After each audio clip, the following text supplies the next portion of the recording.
Buenas tardes. En esta presentación hablaremos sobre un tema muy interesante que aborda de una manera general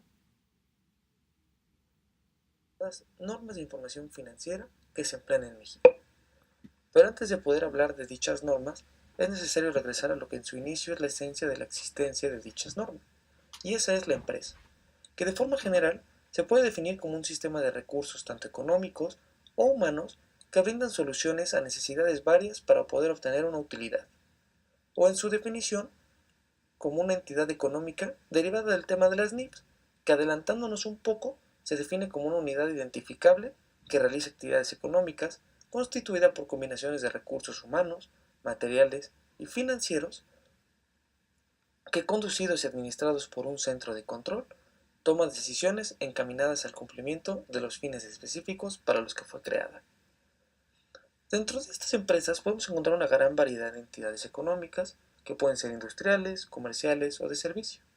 Recordemos que a diferencia de otras entidades, las empresas buscan generar una utilidad. La empresa está formada por una gran variedad de áreas.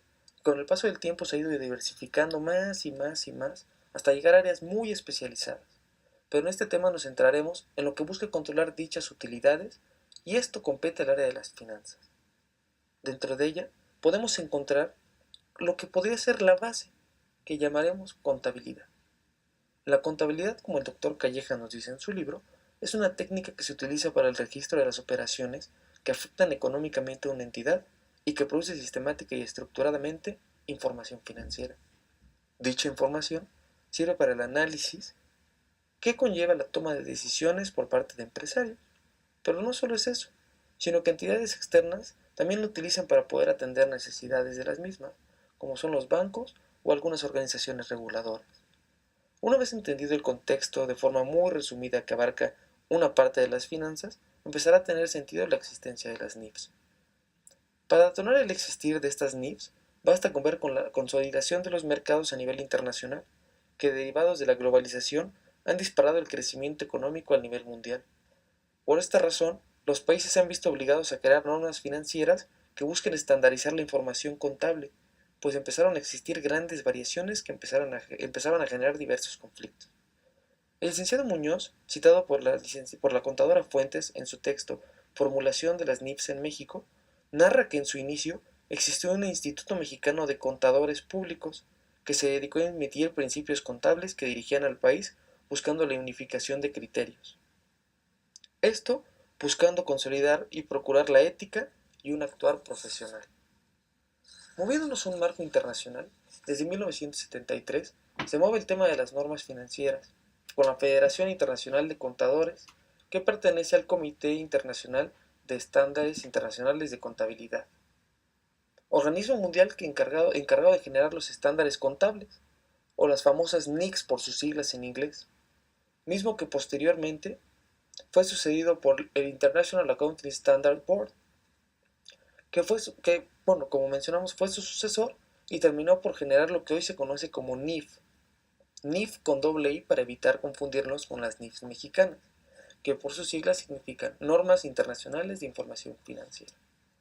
Regresando a México, para el año 2002, buscando poder alinear los estándares de contabilidad, se creó el Consejo Mexicano de Normas de Información Financiera, o CINIF, mismo que es un organismo independiente que buscaba desarrollar las normas de información financiera con tres objetivos, que fueran transparentes, objetivas y confiables. Dentro de este organismo se funda un comité de investigación y desarrollo que apoya la consolidación de las NIFs mexicanas. El CINIF cuenta también con el soporte de una asamblea conformada por la Asociación de Bancos de México, Asociación Mexicana de Intermediarios Bursátiles, Instituto Mexicano de Ejecutivos en Finanzas, Bolsa Mexicana de Valores, entre otros varios organismos que participan en la elaboración de las normas. La estructura informativa contable y financiera en México tiene 46 circulares que están divididas en 5 series que regulan la presentación de información en México. La primera de ellas se denomina la serie A, que define el marco conceptual. Es la estructura de las normas de información financiera.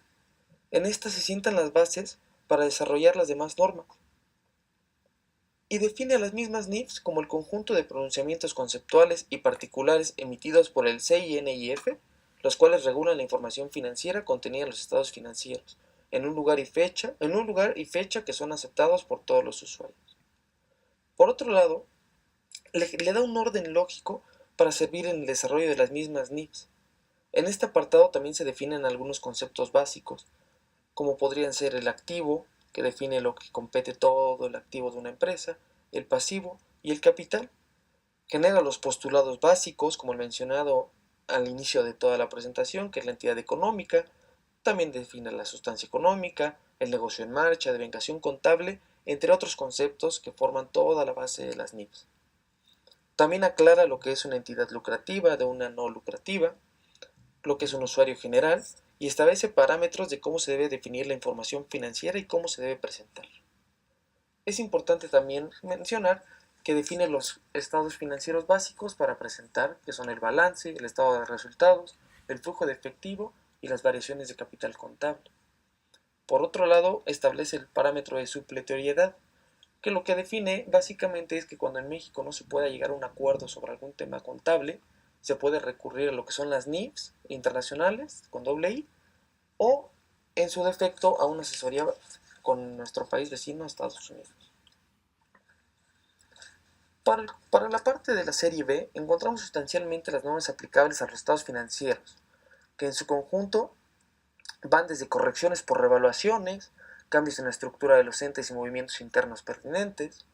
También nos especifica cómo presentar los flujos de efectivo, cómo presentar cosas particulares del estado de resultados, qué sucede con las actualizaciones, o qué pasa cuando hay adquisiciones, cómo se deben presentar los cambios, qué pasa cuando hay empresas o grupos de empresas que presentan estados financieros consolidados, cómo se presentan las informaciones parciales o entregas parciales para generar estudios financieros, e incluso nos define también cosas particulares de las organizaciones que no buscan lucro. Este es un apartado muy importante porque aquí vemos que no solamente aplica para empresas como tal, sino para otro tipo de organizaciones también.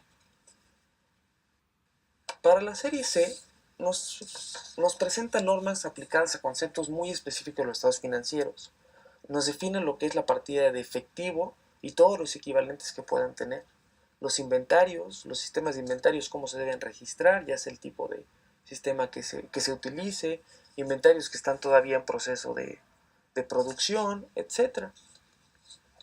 Por otro lado, también nos define los pagos anticipados, cómo se define y cómo se conforma el activo fijo, las inversiones en filiales, permanentes, entre otras, e incluso también los activos intangibles, que podrían ser, por ejemplo, las patentes, entre otras, que no son partidas muy convencionales, pero que son específicas y esta serie C nos presenta cómo se debe presentar la información financiera con estos aspectos. Por último, la serie D nos da normas que se aplican a problemas especiales. Por ejemplo, cosas que ya empiezan a, por decirlo así, a variar la información financiera de lo que sería cotidiano, que involucra, por ejemplo, el concepto de arrendamiento, que es un concepto pues que puede llegar a distorsionar de cierta forma el estado financiero, cómo se reporta el ISR y el PTU, cómo se presenta, por ejemplo, cuando hay un movimiento ahí de acciones, de venta de acciones, de pago con acciones, entre otras cosas que pueden alterar ya una forma más específica, pues los resultados de los estados financieros. Para la serie E, por último, tenemos normas muy especializadas, que son el tema, por ejemplo, de las donaciones, de cómo se reportan, cómo se presentan, qué efectos tienen. Y dentro de la agricultura, esta parte de este sector, algunas partidas especiales que rigen sus estados financieros de modo que se pueda tener un estándar global. Como conclusión a esta presentación podemos reflexionar cuán importante es una estandarización a nivel mundial de los informes financieros, pues en un mundo cada vez más conectado por el comercio exterior, se vuelve todo un tema al poder regular las variaciones económicas que generan el desarrollo mundial. Con tantas variaciones el día de hoy y la urgencia por mantener una ética y transparencia dentro del tan vulnerable sector financiero, es una responsabilidad como profesionales conocer y entender a profundidad cómo se regulan las finanzas.